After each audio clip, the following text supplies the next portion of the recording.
السلام علیکم ورحمۃ اللہ وبرکاتہ۔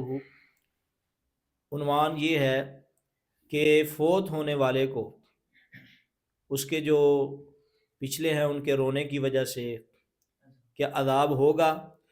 تو اس سوال کے اوپر امام بخاری رحمۃ اللہ علیہ نے ایک حدیث بیان کی ہے جس پر منکرین حدیث نے اعتراض کیا ہے۔ یہ 1291 نمبر حدیث ہے، 1291 نمبر حدیث، جس میں نبی صلی اللہ علیہ وسلم کا فرمان ہے من نیہا علیہ یعذب بما نیہا، کہ جس بندے پر اس کے فوت ہو جانے کے بعد نوحہ کیا گیا تو اس کا عذاب فوت ہونے والے کو بھی ہوگا۔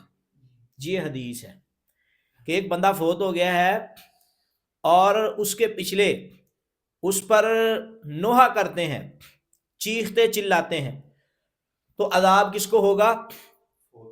فوت ہونے والے کو۔ اور یہ حدیث بخاری کی 1291 نمبر حدیث ہے۔ اور اسی طرح دوسری حدیث المیت یعذب فی قبرہ بما نیہا علیہ، تو المیت یعذب ببکاء الحی، یعنی مردہ پر زندہ کے رونے کی وجہ سے عذاب ہوتا ہے۔ اب یہ حدیث جو ہے نا، اس پر منکرین حدیث کا اعتراض دیکھو کتنا بڑا ہے۔ وہ کہتے ہیں پہلے قرآن مجید کی آیت لا تزر وازرۃ وزر اخری، لا تزر وازرۃ وزر اخری، کہ نہ اٹھائے گا کوئی اٹھانے والا بوجھ دوسرے کا، کوئی دوسرے کا بوجھ نہیں اٹھائے گا۔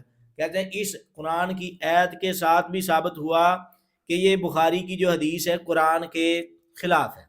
پہلی قرآن کی آیت انہوں نے پیش کی، دوسری آیت پیش کرتے ہیں وَمَن يَعْمَلْ مِثْقَالَ ذَرَّةٍ شَرًّا يَرَهُ، جس نے رائی کے دانے کے برابر بھی کوئی برا کام کیا تو اس کے برابر ہی اس کو جو ہے نا وہ ملے گا، بدلہ اس کا دیا جائے گا۔ اور وہ کہتے ہیں وَأَن لَّيْسَ لِلْإِنسَانِ إِلَّا مَا سَعَىٰ، انسان کے لیے وہی ہے جو اس نے کوشش کی۔ ایک بندے نے کوشش ہی نہیں کی تو اس کو عذاب کیوں دیا جائے گا؟ فوت ہو گیا ہے۔ اور پھر ایک حدیث میں آتا ہے اذا مات ابن آدم انقطع عنہ عمل الا من ثلاث، جب آدم کا بیٹا فوت ہو جاتا ہے تو اس کے عمل منقطع ہو جاتے ہیں۔ اور اس طرح لتجزا کل نفس بما تسعی، یعنی قیامت آنے والی ہے تو بدلہ دیا جائے گا ہر اس نفس کو، ہر اس نفس کو بما تسعی، جو اس نے کوشش کی۔ آپ سادہ سا اس مسئلے کو اس طرح سمجھیں کہ بخاری شریف کی جو حدیث ہے نا کہ نوحہ کرنے کی وجہ سے، نوحہ کرنے کی وجہ سے عذاب ہوگا میت کو، اس پر منکرین حدیث نے اس حدیث کے مخالف قرآن کی آیات پیش کر دی۔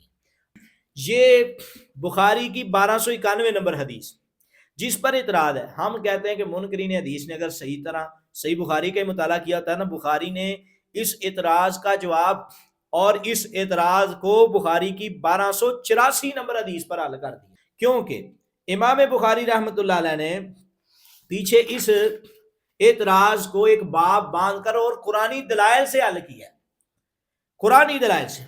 یہ دیکھیں امام بخاری نے باب قائم کیا، باب قول النبی صلی اللہ علیہ وسلم یعذب المیت ببعض ببکاء اہلہ علیہ اذا کان النوء من سنتہ۔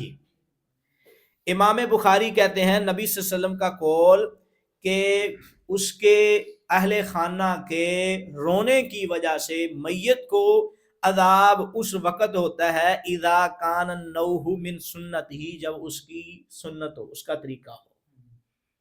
کیا مطلب؟ اگر وہ اس پر خوش تھا، ان کے علاقے میں وہ ان کے قبیلے میں رسم و رواج چلتا تھا تو اس نے اپنی زندگی میں روکا نہیں ہے۔ دو چیزیں ہیں، یعنی کہ ایسی صورت میں عذاب نہیں ہوگا۔ ایک بندے کو پتا ہے میرے خاندان میں یہ، میرے قبیلے میں یہ طریقہ کار چلتا ہے، مرنے کے بعد یہ یعنی کہ روتے ہیں اور مرنے کے بعد یہ نوحہ کرتے ہیں، تو ایسی صورت میں وہ دنیا میں روک کر نہیں جاتا بھائی میرے مرنے کے بعد آپ نے ایسا نہیں کرنا۔ اگر وہ روک کر نہیں جائے گا تو امام بخاری رحمۃ اللہ علیہ، آگے میں دلائل دیتا ہوں، امام بخاری نے بھی دلائل دی ہیں، اگر وہ روک کر نہیں جاتا زندگی میں تو پھر اس کو بھی عذاب ہوگا۔ وَأَن لَّيْسَ لِلْإِنسَانِ إِلَّا مَا سَعَىٰ، انسان کے لیے وہی ہے جو اس نے کوشش کی۔ ہم کہتے ہیں اس نے اگر کوشش کی ہوتی تو اس کو عذاب نہیں آنا تھا۔ دوسری صورت یہ ہے عذاب کی میت کو کہ وہ خود کہہ کر گیا، وہ خود کہہ کر گیا کہ میری قبر پہ یا میرے بعد آپ نے وین ڈالنے ہیں۔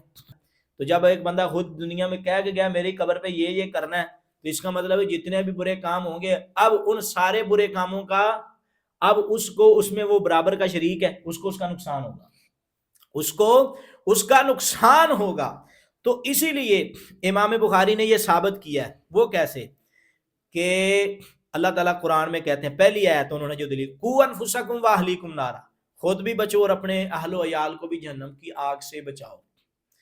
ٹھیک ہے، کوئی کسی کا بوجھ نہیں اٹھائے گا قیامت والے دن، لیکن اللہ تعالیٰ نے بعض اولاد کو بھی آپ کا مکلف بنایا۔ اگر آپ کی اولاد بے نماز ہے، آپ کی اولاد برے کاموں پہ ہے، وہ آپ کے بعد اچھے کام نہیں کرے گی، برے کرے گی، آپ نے کبھی صحیح کا کہا ہی نہیں تھا، ان کا بھی آپ کو گناہ ملے گا، کیونکہ وہ آپ کی ذمہ داری تھی۔ اللہ نے قرآن میں حکم دیا اپنے آپ کو بچاؤ، اپنے اہل خانہ کو بھی بچاؤ۔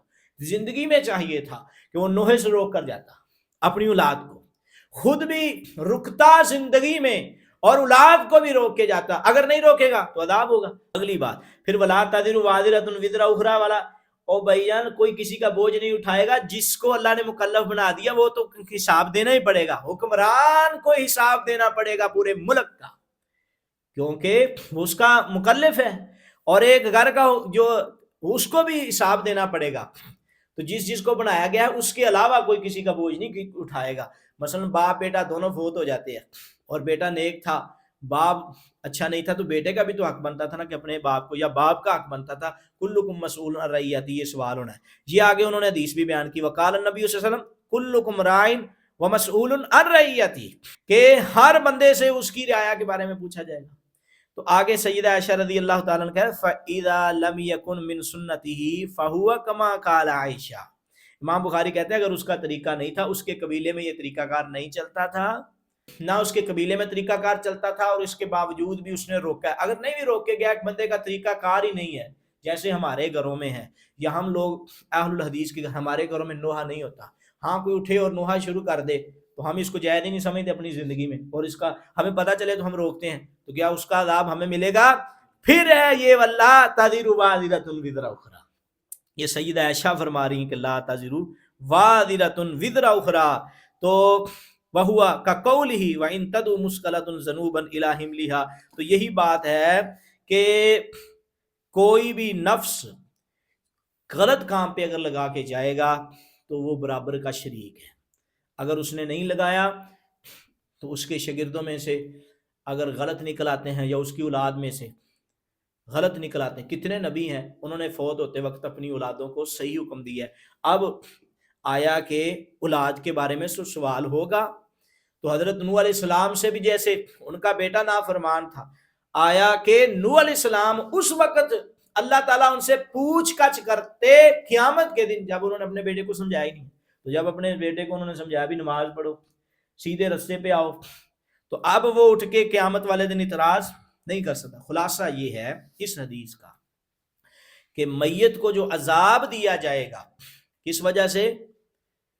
بعد والے رونے کی وجہ سے، ان کے نوحہ کرنے کی وجہ سے، وہ اس صورت میں ہے کہ جب اس کے قبیلے میں یہ کام ہوتا تھا یا وہ خود حکم دے کر گیا، اس کے قبیلے میں نہیں ہوتا، اگر ویسے کوئی رو بھی پڑا ہے تو پھر عذاب نہیں ہوگا۔ دوسری صورت اس میں بھی عذاب نہیں ہوگا کہ اس کے قبیلے میں یہ کام ہی نہیں ہوتا، کوئی بعد میں روتا ہے تو پھر عذاب نہیں ہوگا، یا وہ کہہ کے جائے گا تو پھر تو پکا، یعنی کہ پھر وہ کہہ کے گیا وہ خود مکلف ہو گیا۔ اس لیے یہ دونوں حدیثیں آپس میں متعارض نہیں ہیں، بلکہ یہ واضح کرنا چاہ رہی ہیں، قرآن کی آیات واضح کرنا چاہ رہی ہیں کہ میت کو عذاب ہوگا ہر ان چیزوں کا جس کا ان کو مکلف بنایا گیا ہے۔ اگر اس کو حل نہیں کر کے گیا، اپنی شاگردوں کی تربیت نہیں کر کے گیا، اپنی اولاد کی تربیت نہیں کر کے گیا، تو ادروائز اگر تربیت کر گیا تو ٹھیک ہے، نہیں تو پھر عذاب ہوگا۔